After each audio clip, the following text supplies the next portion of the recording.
મુદ્દો તો તમારે શીખવાનો જ છે આપણે. કાર શીખશો, એક્ટિવ પેસિવ શીખશો, ઇનડાયરેક્ટ સ્પીચ હજી આગળ આપવાનું છે. બને આ વિડીયોમાં લાઈક સબસ્ક્રાઇબ શેર કરી દે અને આગળ ગમે.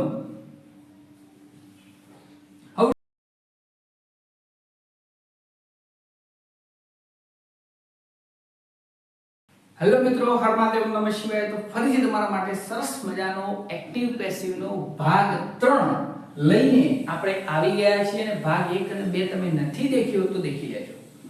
બીજું ભાગ 3 1 અને 2 મહત્વના છે. પાયો કહેવામાં આવે છે. આપણે WH ક્વેશ્ચન નો આપણે લેવાના હતા, પરંતુ આપણને એમ થયું કે ચલો WH ક્વેશ્ચન પછી રાખીએ, પણ આપણે જે શીખવાડ્યું છે એ વસ્તુને થોડું પ્રૂવ કરી દઈએ. તો કોઈ પણ સરકારી પરીક્ષા માટે બી ભાગ 3 બહુ મહત્વનો રહે છે. બરોબર, પરીક્ષાની તૈયારી કોઈ પણ લોકો કરતા હોય છે, ગુજરાતની યુપીએસસી હોય, જીપીએસસી હોય, એક્ટિવ પેસિવ નું વાક્ય કદાચ આવું પૂછાઈ શકે છે. અને અમને ખ્યાલ છે કે કોઈ પણ સ્કૂલની અંદર લગભગ ટીચરો, શિક્ષકો આ પોઈન્ટને બહુ નકારી કાઢે છે. મોસ્ટ ઓફલી કોઈ ભણાવતા નથી. કદાચ ભણાવતા હશે, પણ અમારા અહીંયા વિડીયો મૂકવો જરૂરી છે. તો ટીચર હોય તો ટીચરને બી આ વિડીયો ખાસ જોવો કે જેનાથી એમને ફાયદો મળે. બાળકોને થોડું સ્ટડી કરે છે, કારણ કે આ બેઝ આવડી જાય તો સૌથી મોટો ફાયદો છે. હવે આપણે અહીંયા વાત કરીએ કે આપણે શું શીખવાડેલું હતું. તો આપણા અંદર પોઈન્ટ ટુ બી નોટેડ એવું હતું કે આપણે આટલા 5 ઉપયોગ શીખવાડ્યા હતા. ટુ બી, બી, પછી બી. જ્યારે એક્ટિવ પેસિવ ની શરૂઆત કરેલી ત્યારે શીખવાડેલું કે આપણું ગોલ શું હોવું જોઈએ. આપણો ગોલ આ હતો કે આનો ઉપયોગ ક્યાં કરવાનો. એક્ટિવ પેસિવ નો 4 સ્ટેપ તો તમને ખબર જ છે. કદાચ તમે ના જાણતા હોય તો તમે વિડિયો ભાગ 1 નો ભાગ 2 દેખી લેજો તો તમને વધારે ફાયદો થશે. બીન, પછી બીન, પછી ઇઝ એમ આર અને વોઝ. તો તમે બધા ભાગ દેખશો તો આપણે WH ની અંદર બી આવશે. તો આપણે આનો ઉપયોગ શીખી ગયા છીએ. ભાઈ આ બંને છે ચાલુ કાળમાં, આ ચાલુ કાળમાં વપરાય, આ પૂર્ણ કાળમાં વપરાય, આ બે છે સાદા કાળની અંદર વપરાય છે. આખો વિડિયો તમે દેખી લો. ભાગ 1 તો ભાગ 1 ની અંદર આ બેનો ઉપયોગ આપણે ક્યાં આવ્યો નથી. ચલો ભાઈ આનો ઉપયોગ બી થોડો ઘણો આવી ગયો કે મોડલ ઓક્સિલરી અને ભવિષ્યકાળની અંદર બી નો ઉપયોગ થાય છે. પણ સાહેબ ટુ બી એટલે ઇન્ફિનિટિવ કહેવાય. તો આપણે આજે એવા કેટલાક વાક્યો લેવા જઈ રહ્યા છીએ જે તમને ખરેખર ફાયદો થશે. 20 મિનિટના અંદર જ આપણે આ તમને સમજાવવાનું છે. 20 મિનિટનો વિડિયો એટલા માટે છે જેનાથી તમને થોડો ફાયદો રહેશે. અમે ઓલરેડી લખીને જ રાખ્યું છે, બરોબર, કારણ કે અમારો જે ક્લાસ હતો એ ક્લાસને અમે શીખવાડતા હતા તો તમને બી થોડો બેનિફિટ રહે. હવે પહેલું વાક્ય અહીંયા આપેલું છે, તમને બી ખ્યાલ હોવો જોઈએ શું આપેલું છે. there is no money to buy. Simple વાક્ય છે, there is no money to buy. હવે આનું તમે આપણે તો 4 સ્ટેપ કેવો શીખવાડે છે. કર્તા, ક્રિયાપદ, કર્તા અને કર્મની જગ્યાએ લઈ જાઓ, કર્મને કર્તાના સ્થાને લાવો, ટુ બી નું ક્રિયાપદ મૂકો. સેમ રૂલ છે, પણ અહીંયા થોડું ડિફરન્સ છે સાહેબ. ટ્વિસ્ટ કરીને પૂછે. હાર્ડ વસ્તુ હોય ને ટ્વિસ્ટ કરીને પૂછે. મેં કહ્યું કે સરકારી નોકરીમાં બી આ પૂછવામાં આવે છે, કારણ કે અહીંયા આનો ઇસ્તેમાલ બહુ જબરજસ્ત હોય છે. જેને પ્રેક્ટિસ કરેલી હોય ને એકવાર જો તમે કોન્સેપ્ટનો વિડિયો દેખો તો તમને આવડી જાય. તો there is no money to buy. તો there is આનું પેસિવ વોઇસ શું થશે? તો there is no money. તો અહીંયા to buy તો એની જગ્યાએ શું લખ્યું? to be bought. રૂલ્સ એ છે કે કયું ટુ બી ના ફોર્મનો ઉપયોગ કરો, પેસિવ બનાવ ટુ બી ના ફોર્મનો ઉપયોગ કરો, અને ક્રિયાપદનો તો ઓલવેઝ ભૂત કૃદંત આવે છે. તો આપણે રૂલ્સ બદલ્યો નથી. તો અહીંયા ટુ બી બોટ. ખ્યાલ છે? બીજું એવું સેમ વાક્ય there was a time to labor it. કશું જ નહીં. જ્યારે બી there વાળું વાક્ય પૂછાય તો છોકરો કન્ફ્યુઝ થાય.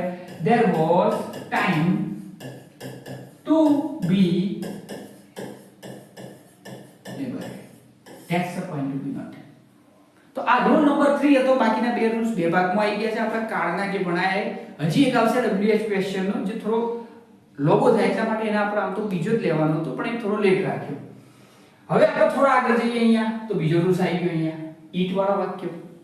હવે ઈટ વાળા વાક્યમાં શું હોય છે, કન્ફ્યુઝન કેટલું થાય છે તમે ધ્યાનથી દેખી લેજો. It is time to learn a computer. It is time to learn a computer.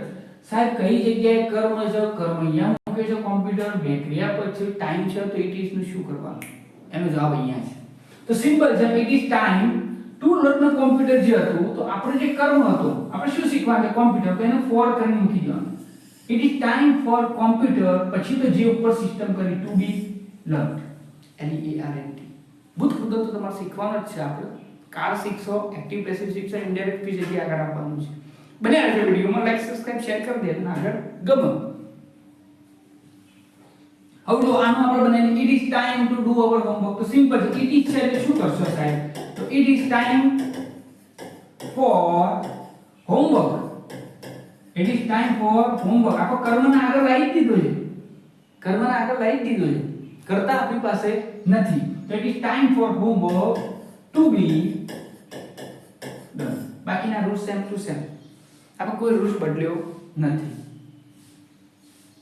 આગળ જઈએ આપણે, કારણ કે 20 મિનિટના અંદર વિડિયો તમારું નેટ બચે અને તમને ફાયદો રહે, તમે ફોરવર્ડ કરીને ડાઉનલોડ કરીને દેખી શકો છો. Rule number 5, I like audience to respect me. હવે અહીંયા બે રૂલ છે પણ થોડા ડિફરન્સ તમારે સમજવાની જરૂર છે. અહીંયા I like audience to respect me, અહીંયા મી આપેલો છે એ આ છે, આઈ છે, એટલા માટે આગળ કરતા આવી ગયો છે. I like to be, I like to be respected, I like to be respected. આ જે હતું to be respected by audience, by audience. કારણ કે બીજું વાક્ય થોડું તમને અલગ લાગશે, પણ આપણે બાય ઓડિયન્સ તો ટુ બી રિસ્પેક્ટેડ આવી ગયું. તો જ્યારે બી કોઈ આઈ લાઈક ઓડિયન્સ આવું સેન્ટેન્સ પૂછાય તો તમારે I like to be respected by audience, by લખો ના લખો, હોય ના હોય ચાલો, પણ આપણે બ્રેકેટમાં લખેલું છે. The teacher likes Mohan to read Ramayana. જો ડિફરન્ટ ક્યાં છે આ બંનેમાં? અહીંયા મી હતું, મારો કહેવાનો મતલબ આ છે, તો ડિફરન્ટ આટલું. ટીચર એમને એમ રહેશે, કારણ કે અહીંયા ટીચરનો કોઈ લેવા દેવા જ નથી. ટીચર લાઈક, અહીંયાથી સેન્ટેન્સ આપણું ચેન્જ થાય. ટીચર લાઈક, તો જો રામાયણ ઓબ્જેક્ટ છે, તો teacher like Ramayana to be read by Mohan. કરતા ક્રિયાપદ અને કર્મ, પણ અહીંયા ક્રિયાપદ ઇન્ફિનિટિવ માં આપેલું છે, એટલે આપણે ટુ બી નો ઉપયોગ બી આપણે શીખી ગયા છીએ. બને રહેજો વિડિયોમાં, થોડા જ રૂલ્સ છે, તમારો વધારે ટાઈમ આપણે લેવાના નથી. હવે અમુક વાક્ય હવે સ્વિચ ઓન ધ લાઈટ, જે મને આ કરતા હોય ના કશું જ નહીં, કર્મ તો હોય જ છે સાહેબ, ક્રિયાપદ છે તો સાથે કર્મ હોય જ છે અમુક વાક્યોની અંદર. સ્વિચ ઓન ધ લાઈટ, અહીંયા તો સ્વિચ ઓન ધ લાઈટ. હવે આ વસ્તુને તમારે સમજવાની છે કે સ્વિચ ઓન ધ લાઈટ, તમે લાઈટ ચાલુ કરવાનું કીધું છે, લાઈટ ચાલુ કરવાનું કીધું છે, તો શું કીધું છે તમે? તો લાઈટ ચાલુ કરવાનું. આવું કોઈ બી કમાન્ડ આવે, ઓર્ડર આવે તો લેટ નો ઉપયોગ સૌથી લેટ, પછી કર્મના આગળ લાય ધ લાઈટ. તો આપણી પાસે ક્રિયાપદ તો છે જ નહીં, તો ટુ બી નું તો મૂકવું જરૂરી જ છે, તો અહીંયા મૂકી દઉં to. Let the light be, be નો ઉપયોગ આવી ગયો મોડલ ઓક્સિલરી સિવાય. Let the light be switching on. વિડિયોની શરૂઆતમાં કીધું હતું બી અને ટુ બી ના ઉપયોગ, કીધું મોડલ ઓક્સિલરીમાં બી વપરાય છે અને શેલ, શુડ, વુડ આ બધાની આગળ બી વપરાય છે, એ સિવાય બીજો બી આવી ગયો. લેટ બરાબર. Open the window, open the window, બારી ખોલો. Let the window be open. છે simple. Let the window be open. એટલે તમે જે એક્ઝામ્પલ લખી દો છો તે એક્ઝામ્પલ લખી દેજો. હવે 5-6 હવે આ જગ્યાએ ઓપન ધ ડોર તો લખાવવાની જરૂર નથી, કારણ કે તમે જાતે બનાવી શકો છો, પણ તમારે એક લેવું પડે. આપણે આપણી ટેલિગ્રામ ચેનલ છે, કોમેન્ટમાં લખજો તમે, તો ટેલિગ્રામ ચેનલ આપણે પીડીએફ આની પ્રેક્ટિસ માટે મૂકી દેશું એક્ટિવ પેસિવની, જેથી તમને ફાયદો થાય આન્સર સાથે. આગળ છે રૂલ નંબર 7, બહુ જબરજસ્ત રૂલ છે. જો હેલ્પ ધ હેલ્પલેસ. હવે હેલ્પલેસ કર્મ આપેલો, ક્રિયાપદ આપેલો, કાર તો મહત્વનું છે જ અહીંયા, પણ અહીંયા કાર કરતા વધારે મહત્વની આની વાક્ય રચના શું લખ્યું? The helpless should be હેલ્પ્ડ. શા માટે શુડ નો ઉપયોગ કરે? શુડ એ સલાહ માટે, સૂચન માટે, પણ આપણી મરજિયાત ફરજ કહેવાય. મસ્ટ છે ને ફરજિયાત માટે વપરાય, અને શુડ એ કરવું જોઈએ. નહીં કરો તો કોઈ વાંધો નહીં, તમને કોઈ સજા નથી આપવાનું, પણ કરવું જોઈએ શોર્ટમાં. એટલા માટે શું? હેલ્પ ધ હેલ્પલેસ, જેને મદદની જરૂર છે, જે મદદ વગરનું છે, એને તમારે હેલ્પ કરવી જોઈએ. એટલા માટે શું લખ્યું? Should be હેલ્પ્ડ. Love your neighbour, તો અહીંયા સિમ્પલ છે, યોર નેબર. જો સેમ 4 સ્ટેપ છે ને એના પર ફોલો કરે છે, પણ યોર નેબર શુડ બી લવ. પડોશી, તમારા પડોશીને તમે સારું રાખો, એમ કે ભાઈ સ્નેહ આપો, પ્રેમ કરો. હવે જરૂરી નથી સારો પડોશી હોય ના હોય, પણ શુડ એટલા માટે છે, એટલા માટે આનો શુડ ઉપયોગ કરે. આગળ જો તમે સમજશો તો તમને મગજમાં ઘૂસશે. Please give me a book, મને બુક આપો. હવે અહીંયા શું કરી છે? રિક્વેસ્ટ કરી છે. શું કરી છે? રિક્વેસ્ટ. તો સિમ્પલ વસ્તુ રિક્વેસ્ટ કરી છે, તેને પેસિવ ના અંદર લખી you are requested to give me a book. You are requested to give me a book. You are requested to give me a book. To be નું ફોર્મ આવી ગયું છે આપણે. અને પાસ્ટ પાર્ટિસિપલ બી આવી ગયું. આગળ જઈએ, પ્લીઝ સિટ ડાઉન. તો પ્લીઝ આવ્યું એટલે શું આવશે? You are requested to sit down. પણ બાજુમાં એક વાક્ય લખેલું એકલું sit down પૂછાય તો તમે શું કરશો? સાહેબ આનો ઓર્ડર કહેવાય. શું કહેવાય? ઓર્ડર. તો આનું પેસિવ શું થશે? સેમ ટુ સેમ થાય. ઓર્ડર છે, રિક્વેસ્ટ છે, આ બધા કમાન્ડ આપણે ઇંગ્લિશ ની અંદર આવે છે તે ઉપરથી તમારે શીખવાનું.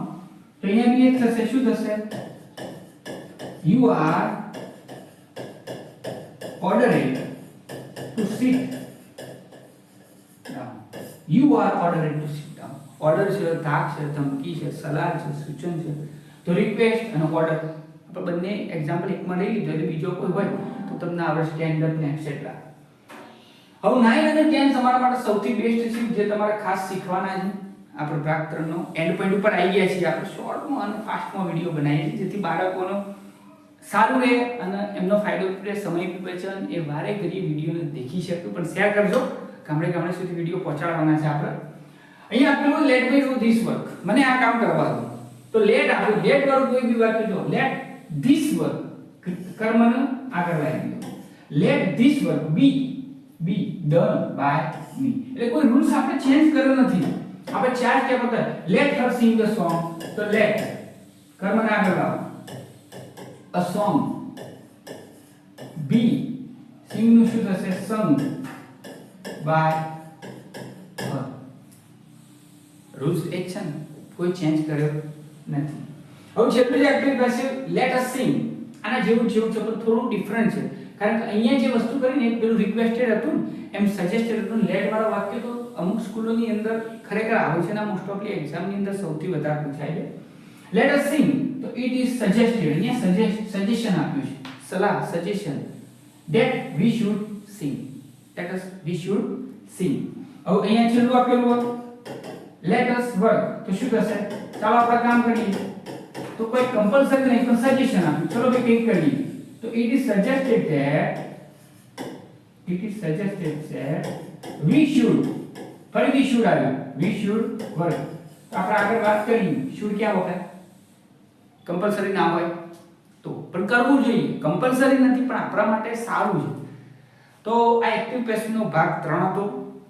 બરોબર મિત્રો, બહુ મહેનત કરીએ છીએ ફક્ત અને ફક્ત એ બાળકો માટે જે બાળકોને સારું ટ્યુશન મળતું નથી. બરોબર, અને એ બાળકો પાસે મોબાઈલ તો છે જ, કંઈ નહીં, મોબાઈલ તો દરેકની પાસે છે જ. તો મોબાઈલની અંદર વાલીઓના બધાને વિનંતી છે વિડીયો શેર કરજો. મળીએ નવા વિડીયો સાથે. હર મહાદેવ, ઓમ નમઃ શિવાય.